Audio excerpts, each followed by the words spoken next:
Hey everyone, welcome to another episode of Renton Reflects.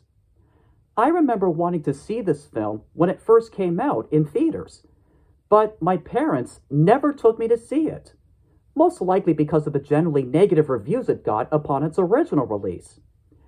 Does it still deserve such negative reviews, even to this day? Well, before I can answer that, why don't I tell you how the story goes? It involves a shy yet kind hearted penguin named Hubie, who has an infatuation with a female penguin named Marina. During the mating season, the male penguins have the tradition of finding engagement pebbles to give to their potential mates. Hubie happens to find one that falls right out of the sky and plans to use it to propose to Marina. There's just one little problem.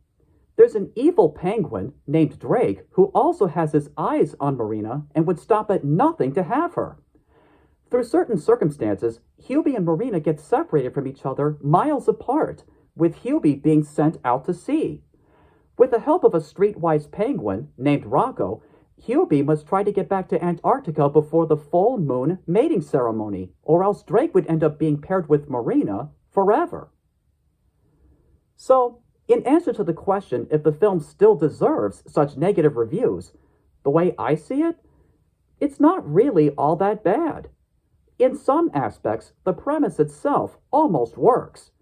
It just mainly suffered through faulty development. This can be explained by something that can be viewed as a prime example of executive interference.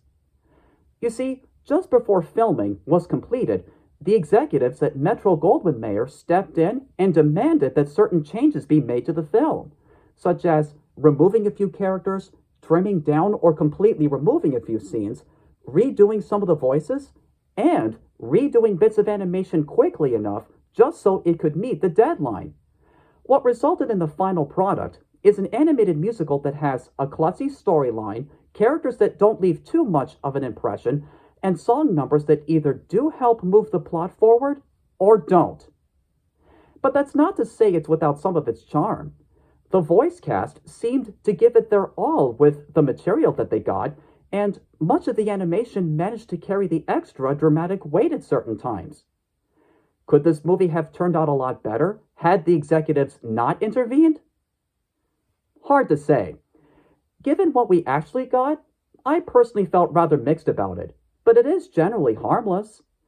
Much like the character of Hubie himself, the movie may be a bit clumsy, but at least it has heart, and it means well in its amiable nature.